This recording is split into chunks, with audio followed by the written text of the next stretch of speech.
கிறிஸ்துவுக்குள் மிக்க பிரியமான தெய்வ பிள்ளைகளே, பரலோகமான நிகழ்ச்சியின் மூலம் உங்களை சந்திப்பதில் என் இருதயம் கர்த்தருக்குள் மிகுந்த மகிழ்ச்சி அடைகிறது.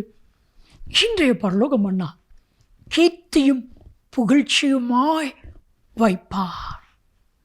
எந்த இடத்துல நீங்கள் அவமானப்படுத்தப்பட்டீங்களோ அதே இடத்துல, எந்த இடத்துல உங்கள் தலை வெட்கப்பட்டு குனிந்து நின்றீர்களோ அதே இடத்துல, யார் யாருக்கு முன்பாக மிக்கவும் கூனி குறுகி போய் நின்றீர்களோ அவர்களுக்கு முன்பாக கர்த்தர் உங்களை கீர்த்தியும் புகழ்ச்சியுமாய் வைப்பா. செப்பனியா 3:20 நீங்கள் வாஸ்து பாருங்க. உபாகமம் 26:19 வாஸ்து பாருங்க. நான் தெரிந்து கொள்ளப்பட்ட என் ஜனங்களை கீர்த்தியும் புகழ்ச்சியுமாய் வைப்பேன். நம்முடைய தேவன் எப்படிப்பட்டவர் தெரியுமா? சாதாரணமாக இருக்கிற உங்களையும் என்னையும் கீர்த்தியும் புகழ்ச்சியுமா, நினைச்சே பார்க்க முடியாத, எட்டி பிடிக்க முடியாத உயரத்தில் எல்லாருக்கும் முன்பாக புகழ்ச்சியாய் கர்த்தர் உங்களை வைப்பா. என் அன்பு தெய்வ பிள்ளைகளே, இன்றைக்கு நிந்தை, அவமானம், வேதனை இதெல்லாம் நம்ம படுறோம்ல.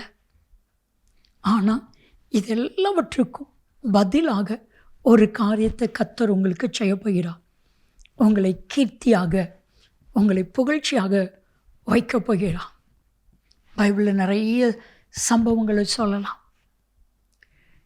இஸ்ரவேல் தேசத்திலிருந்து பாபிலோன் தேசத்திற்கு அடிமையாய் கொண்டு வரப்பட்ட தானியேல், அதே அடிமையாக இருந்த அதே தேசத்தில் தானியேலை தேவனாகிய கர்த்தர் பாபிலோன் மாகாணம் முழுவதுக்கும் கீர்த்தியும் புகழ்ச்சியுமாய் வைத்தா.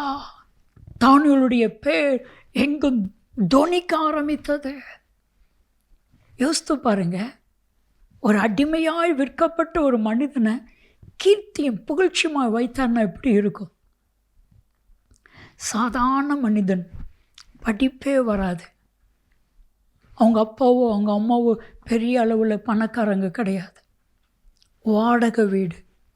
ஆனால் தேவன் வாக்கு பண்ணினார், நான் உன்னை கீர்த்தியும் புகழ்ச்சியுமாய் வைப்பேன், அதற்காக தான் உன்னை தெரிந்து கொண்டேன். கர்த்தர் விசேஷித்த கிருபையையும் விசேஷித்த ஞானத்தையும் அந்த மனிதனுக்கு கொடுத்து, அந்த மனிதனை தேசத்தில் உயர்ந்த நிலைமையில் கர்த்தர் கொண்டு போய் அப்படி நாமத்தை மகிமைப்படுத்தினார். ஒரு காரியத்தை புரிந்து கொள்ளுங்க, நீங்கள் கீர்த்தியும் புகழ்ச்சியுமாய் இருக்கும் பொழுது அது நிமித்தமாய் கர்த்தருடைய நாமம் மகிமைப்படும். கர்த்தருடைய நாமம் மகிமைப்படும். குறிப்பிட்ட சகோதரரை சந்தித்து பேசும் பொழுது அவர் சொன்னால், சென்னையில் ஜிஹெச்சில் ஒரு உயர்ந்த பதவியில் கர்த்தர் என்னை வைத்திருக்கிறார். ஆகையால் எளிய மக்களுக்கு உதவி செய்வதற்கு எனக்கு வாய்ப்பை கர்த்தர் கொடுத்திருக்கிறார். இந்த கீர்த்தியும் புகழ்ச்சி எதற்கு? கர்த்தருடைய நாம மகிமைக்காக, மற்றவர்களுக்கு உதவி செய்யும்படிக்கு உங்களை கீர்த்தியும் புகழ்ச்சியுமாய் வைப்பான். இப்போ சொல்லுங்கள், ஆண்டவரே, நான் மற்றவங்களுக்கு உதவி செய்யும்படிக்கு, என் நிமித்தம் உங்கள் நாமம் மகிமைப்படும்படிக்கு என்னை கீர்த்தியும் புகழ்ச்சியுமாய் வைப்பீராக. யார் யாரெல்லாம் என்னை அவமானப்படுத்தினாங்களோ அவங்க மத்தியில் நான் வாழ்ந்து காட்டும்படிக்கு, யார் யாரெல்லாம் என்னை கேவலப்படுத்தினார்களோ அவர்கள் கண்களுக்கு முன்பாக என்னை கீர்த்தியும் புகழ்ச்சியுமாய் வைப்பீராக. சொல்லி சொல்லி பாருங்க, நிச்சயம் ஆண்டவர் உங்களை கீர்த்தியும் புகழ்ச்சியுமாய் வைப்பா. என் அன்பு தெய்வ பிள்ளைகளை, ஆண்டவர் செய்ய நினைத்தது தடைபடுவதே இல்லை. செபிக்கலாமா? அன்பின் தகப்பனே, நீருடைய பிள்ளைகளை கீர்த்தியும் புகழ்ச்சியுமாய் வைக்கிறதற்காய் நன்றி நன்றி நன்றி. இயேசு கிறிஸ்துவின் நாமத்தில் ஜெபிக்கிறோம் ஜீவனுள்ள பிதாவே, ஆமென் ஆமென். கீர்த்தியிலும் புகழ்ச்சியிலும் சிறந்து விளங்க பண்ணுவார்.